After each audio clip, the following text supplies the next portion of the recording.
Hola, ¿qué tal? Mi nombre es Sergio Mario Guilli. Una nueva entrega de la Escuela Latinoamericana de Formación Hombre Nuevo Mujer Nueva, donde en esta oportunidad veremos el tema del marxismo y de los movimientos de masa. Digamos que los movimientos de masa son aquellas organizaciones que toman en sus manos las reivindicaciones parciales, concretas, economicistas de la clase trabajadora, puntuales, parcelarias, mientras que el Partido Revolucionario, la organización revolucionaria, sea la forma que tome, es aquella que encarna la ideología del proletariado, la organización política del pueblo, con un objetivo claro: la construcción del socialismo, la construcción del poder popular y el derrocamiento de la burguesía como clase dirigente. La idealización en estos términos siempre es complicada, porque muchas veces dicen, no, el partido es lo que vale y las organizaciones de masas no importan porque son todas reivindicativas y economicistas. Bueno, pero el partido se tiene que nutrir del pueblo y evidentemente si no tiene contacto con el pueblo, si no conoce, si no las formas del pueblo, si no respira el mismo aroma del pueblo, poco partido revolucionario va a ser. Mientras que las organizaciones de masa, donde desde el punto de vista idealizador se ve, bueno, acá está el pueblo, acá está el verdadero sentir, acá no están los burócratas del partido, acá se respira el pueblo. Bueno, si no tienen un partido revolucionario que los guíe, van a terminar siendo siempre furgón de cola de la burguesía, van a terminar mordiendo la cola como el perro. Digamos que ambos aspectos tienen que estar, no hay que idealizar ninguno de los dos aspectos, sin embargo, entre ambos construyen algo maravilloso que es el socialismo. Acabar con este sistema de explotación donde una minoría tiene una concentración de riquezas inconmensurable que en este momento hace ya imposible la vida en el planeta Tierra. Entonces aquí se da una contradicción, una tensión creativa, va a decir García Linera, entre, por un lado, el sentido común encarnado en los movimientos de masa, ¿sí? Y la ideología, la teoría revolucionaria. En ambos extremos, si nos vamos para uno, nos vamos para el otro, vamos a cometer errores. Por un lado vamos a cometer el error del espontaneísmo, ¿sí? Del basismo, del horizontalismo, del reivindicacionismo, ¿sí? Si nos quedamos por el lado de los movimientos de masa. Y por el lado del partido vamos a cometer el error del sectarismo. Entonces vamos a construir esas organizaciones minúsculas que terminan cocinándose en su propia salsa. El tema del partido Lenin lo plantea en 1901-1902 en el ¿Qué hacer? En esa obra se está planteando, en la conformación del Partido Obrero Socialdemócrata Ruso, dos tendencias. Una menchevique, reformista, socialdemócrata, en definitiva burguesa, de cómo construir un partido obrero, y la de Lenin, que era la auténticamente revolucionaria. Y lo que va a plantear Lenin es que hace falta un partido de profesionales de la revolución. ¿Y qué va a decir? Todo lo que sea rendir culto a la espontaneidad del movimiento, todo lo que sea minorar el papel del elemento consciente, el papel del partido revolucionario, significa, de manera independiente de la voluntad de quien lo hace, acrecentar la influencia de la ideología burguesa entre los obreros. Quien te diga, mira, esto es un sindicato, acá no nos metemos en política, evidentemente lo que está tratando es de que ese sindicato permanezca constantemente la subsidiariedad con la burguesía, porque el movimiento de masa hace esto, reclama, pero reconociendo en el otro el poder, ¿sí? Y reconociéndose como un poder subalterno. Lenin en este texto, en el ¿Qué hacer?, va a transcribir unos párrafos excelentes de Engels acerca de la lucha del pueblo alemán, donde Engels llega a una definición muy clara. Dice, la lucha se da en tres círculos concéntricos: teórico, político y económico, ¿sí? Digamos que la lucha teórica y la lucha política son fundamentalmente llevadas adelante por el partido, y la lucha económica por los movimientos de masa. Pero existe una correlación, donde si no se da esa correlación, todo el andamiaje se cae y las organizaciones de masa terminan siendo precisamente avasalladas por el imperialismo, por el capitalismo, como pasó, por ejemplo, en la década del 90 en todo el mundo, cuando se perdió una batalla política. Digamos que la lucha teórica es la central. Si se pierde esta lucha, se pierden todas las demás. Así lo entendió Lenin en 1908, cuando Después de la Revolución del 5 venía la contrarrevolución y en el partido se estaba empezando a infiltrar el relativismo a través de Bogdanov, a través de esas teorías empiriocriticistas que decían que, bueno, que en la realidad uno no sabía cómo era, sino que uno lo que tenía era el contacto con las propias sensaciones, ¿no? Uno recibía el producto de lo que las sensaciones le decían, pero hacia afuera había un mundo, no se sabía. Esto evidentemente era un producto de la derrota, ¿sí? Y Lenin escribe en 1908 Materialismo y empiriocriticismo. ¿Para qué? Para defender el círculo concéntrico central, el de la teoría. Si vos tenés la lucha teórica bien sostenida, vas a poder sostener la lucha política y vas a poder sostener, por lo tanto, también la lucha económica. La lucha económica se sostiene si y solo si tenés un partido que pueda en los movimientos de masas dirigir, coordinar, orientar, dar un cauce político a todo lo que es la lucha reivindicativa. Entonces, Lenin escribe un texto en 1920, ¿sí? En diciembre de 1920, que se llama Sobre los sindicatos, el momento actual y los errores de Trotsky, y da unas definiciones. Dice que el sindicato es, ya con el partido en el poder, ¿sí? Ya con el partido bolchevique en el poder, dice el sindicato es una organización de la clase trabajadora, que es la clase que en estos momentos está en el poder. ¿Y qué va a decir? Que bueno, que como tal tiene que organizar a todas las masas populares, a toda la masa obrera, en lo posible, cosa que el partido no debe, ¿no? El partido tiene que tener a los que están de acuerdo con la ideología revolucionaria. Dice, pero no es una organización estatal, no es una organización coercitiva, es una organización educadora, una organización que atrae e instruye, es una escuela de gobierno, escuela de administración, escuela de comunismo.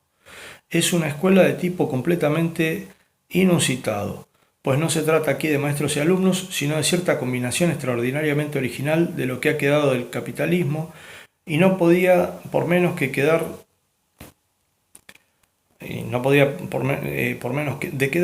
y de lo que promueve de su seno los destacamentos revolucionarios avanzados, por decirlo así, la vanguardia revolucionaria del proletariado.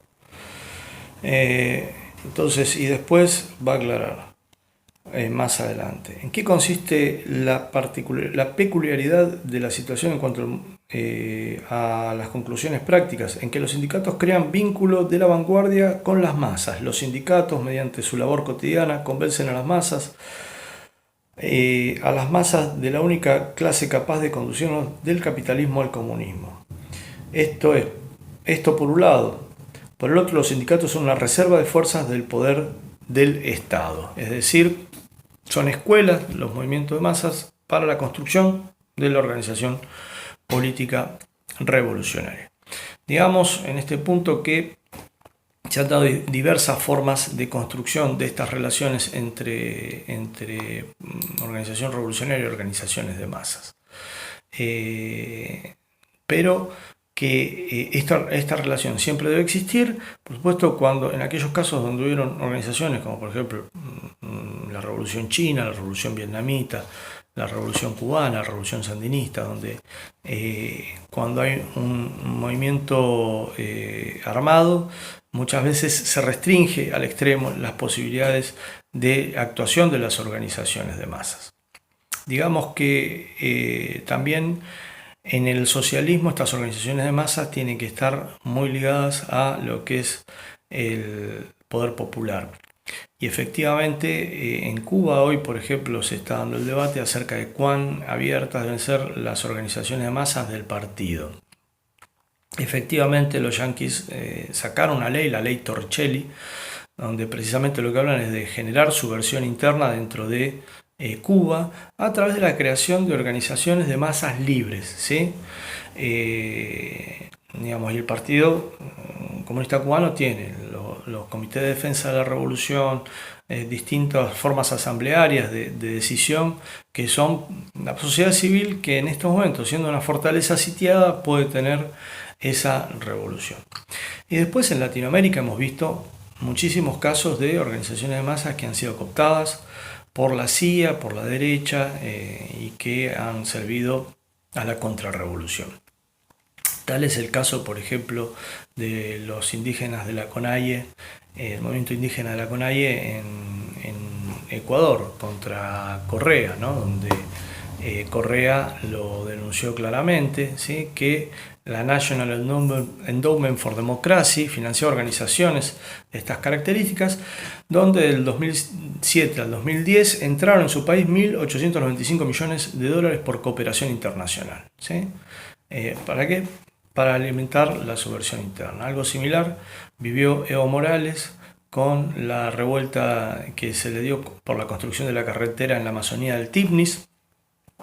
También las ONG ambientalistas fungieron de carbón para la construcción de un movimiento anti-popular. Por supuesto, ni hablemos en historias pasadas de Chile, por ejemplo, donde el sindicato de camioneros también, apoyado por la CIA, es la punta de lanza para hacer el golpe de Estado a Salvador Allende.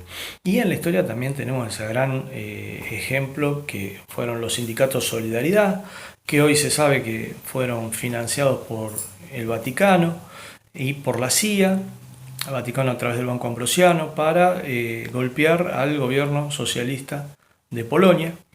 Y bueno, una vez que Lech Walesa venció, lo que construyó fue el neoliberalismo en Polonia. Es decir, los movimientos de masa no son ángeles, de la misma manera que los partidos no son puros y áureos. Digamos que en este marco, sectarismo está claro, la lucha contra el sectarismo, las organizaciones revolucionarias tienen que tener siempre una ligación con los movimientos de masa muy profundo y respirar su mismo aire y hablar su mismo idioma. Pero del otro lado han surgido durante todos estos años fuertes tendencias que nos llevan hacia la visión de las luchas parciales. Una de ellas, por supuesto, Michel Foucault, el posmodernismo, la idea de que los grandes relatos han muerto y que hay que hacer las microresistencias, olvidándose el objetivo del socialismo. Digamos que esto ha calado hondo y se ha desplegado en diferentes formas ideológicas. Por ejemplo, el horizontalismo o situacionismo, que muy oportunamente en Argentina se desplegó en la época del 2001-2002, cuando los movimientos piqueteros estaban en auge, ¿sí? Entonces los medios progresistas no paraban de difundir horizontalismo, situacionismo, no había que formar partido, había que formar la organización de base, y eso era lo que iba a construir el nuevo poder. La historia mostró que esto no es así, que en el marco del capitalismo todo movimiento popular se va disolviendo porque está en un terreno contrario.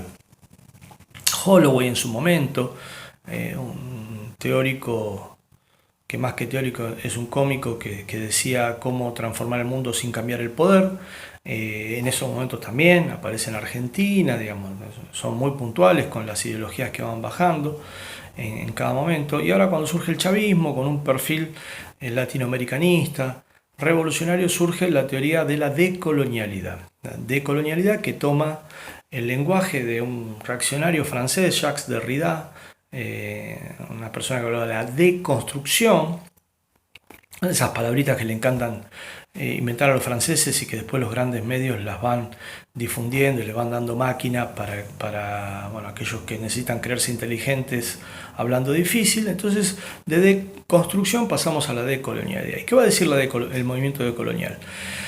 Que el marxismo es una forma más de eurocentrismo, es decir, nació en Europa. Entonces, por lo tanto, refleja la realidad europea, no refleja la realidad nuestroamericana, de la Via Yala, de la Pachamama. Entonces, entonces que se quede en Europa, porque el marxismo acá desarrolló un epistemicidio. Esto lo va a decir, por ejemplo, entre otros, Boaventura de Sousa Santos. Tenemos que tratar de pensar otra revolución que no sea la bolchevique, va a decir. Y que por lo tanto nosotros debemos pensar con nuestras propias categorías. En este marco, sí, efectivamente, por desarrollarse hacia un público progresista, de izquierda, estas teorías le pegan fundamentalmente al marxismo, pegándolo con el capitalismo. Es decir, el Che Guevara sería eurocentrista, Ho Chi Minh sería eurocentrista, Mao sería eurocentrista. ¿Quiénes serían los auténticamente americanistas? Bueno, los profesores de las universidades que transmiten la decolonialidad, Enrique Dussel en la burguesa Universidad Autónoma de México, o Boaventura de Sousa Santos enseñando en Estados Unidos la auténtica teoría revolucionaria, como si en las universidades de Estados Unidos se pudiera enseñar una teoría revolucionaria. Digo, ellos son los que nos van a enseñar a ser latinoamericanos. Y en realidad el marxismo en Latinoamérica ha consustanciado con las masas populares y dado a sus más grandes artistas y pensadores revolucionarios, ¿no? Y latinoamericanistas, por supuesto, desde una Mercedes Sosa a un Pablo Neruda. Bueno, así podemos dar un montón de nombres de autores y de artistas que entendieron clarísimamente el sentir latinoamericano y que eran marxistas. Efectivamente, el marxismo fue en Latinoamérica un gran propulsor de los movimientos populares. La decolonialidad lo que hace es tomar lo particular y ensancharlo, expandirlo, ¿sí? De manera tal de que uno se termina preguntando, ¿pero cómo es la cosa? ¿En Latinoamérica hay extracción de plusvalía o no hay extracción de plusvalía? Contestamos que sí, entonces el marxismo vale en Latinoamérica. Si contestamos que no, le estamos dando un gran servicio a la burguesía. Entonces, desde esta decolonialidad se da un aire a los movimientos populares, de manera tal que se hacen ver como auténticos,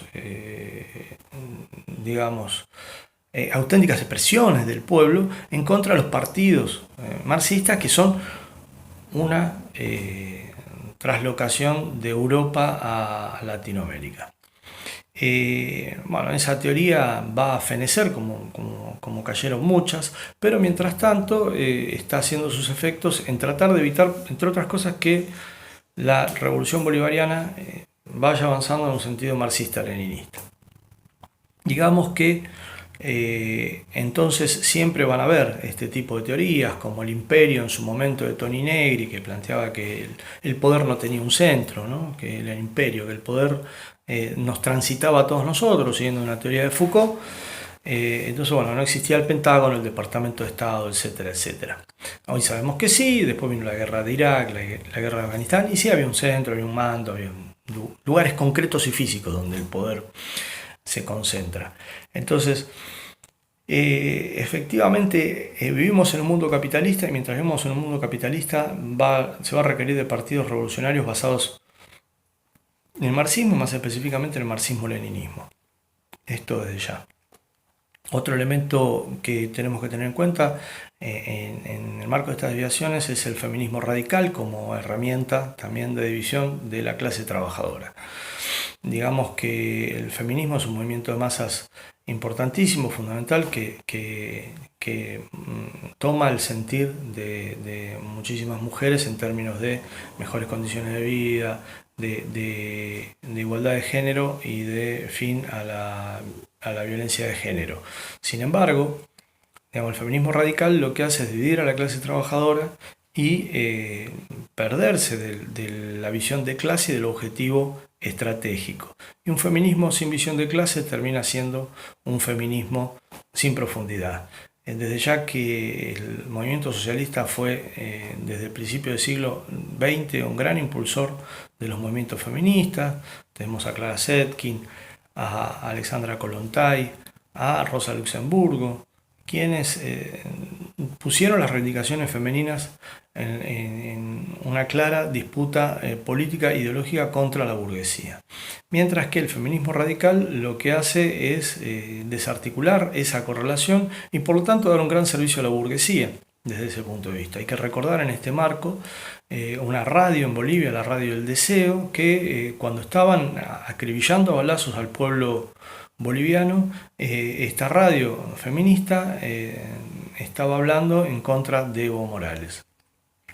Estaba Rita Segato también hablando en contra de Evo Morales en medio de la masacre del pueblo boliviano en manos del gobierno fascista de Yanín Áñez y todo su grupo de fascistas que dieron un golpe de Estado.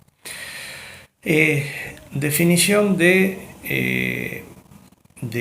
García Linera acerca de esta cuestión, digamos, en términos, como lo toma él, el tema de las tensiones creativas entre organización política y organizaciones de masa. Dice, el Estado es por definición concentración de decisiones, monopolio sobre la coerción, la administración de lo público estatal e ideas fuerza que articulan a una sociedad. En cambio, el movimiento social y las organizaciones sociales son por definición democratización de decisiones, amplia y continua socialización de deliberaciones y decisiones en asuntos comunes. Gobierno de movimientos sociales es por tanto una tensión creativa, dialéctica, productiva y necesaria entre concentración y descentralización de decisiones. Por cierto que el gobierno de movimientos sociales implica que una parte de esos movimientos sociales se transformen en partidos, ¿sí? Para que vos tengas una posibilidad de establecer un mando único. Y ahí tenemos siempre en la historia de las revoluciones una dialéctica, una dinámica donde cuando el partido llega al poder tiene que absorber de las organizaciones de masas cuadros, y las organizaciones de masas muchas veces se ven debilitadas. Y ahí es donde la derecha ha aprendido, el imperialismo ha aprendido a trabajar movimientos de masas para que funjan de ariete contra las organizaciones populares. Cuando veas una organización popular, entre comillas, que está atacando a un partido progresista, a un partido popular, sea más tibio o menos tibio, ¿sí? Eso no importa, seguramente vas a ver que los grandes medios masivos de difusión lo levantan y lo alaban. Digamos que esto también pasó en Latinoamérica cuando se dio las guarimbas del 2018 en la Nicaragua sandinista, ¿no? Donde, bueno, la guarimba es una forma de lucha violenta que toma la derecha, que es la toma de calles con armamento, quema de personas, como lo han hecho tanto en Nicaragua, imitando a Venezuela. Y bueno, ¿qué sucedió primero? Se quema la reserva de Indio Maíz y surge un gran movimiento de masa para atacar al sandinismo por esa quema de la reserva ecológica de Indio Maíz.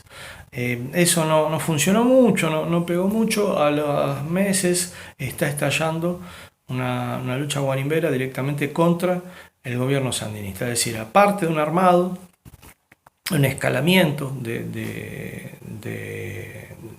confrontación, bancada por el imperialismo, en el marco de la teoría de Gene Sharp, de la guerra de cuarta generación y del calentamiento de calle, ¿no? Como fase de los golpes suaves o los golpes blandos. Por último, lo que quiero plantear es el tema que plantea Yuval Noah Harari, el tema de la importancia de los medios tecnológicos en la construcción de organizaciones de masas y de relaciones de masas. Hoy por hoy el cuadro, el militante, tiene que formarse fundamentalmente en estas cuestiones.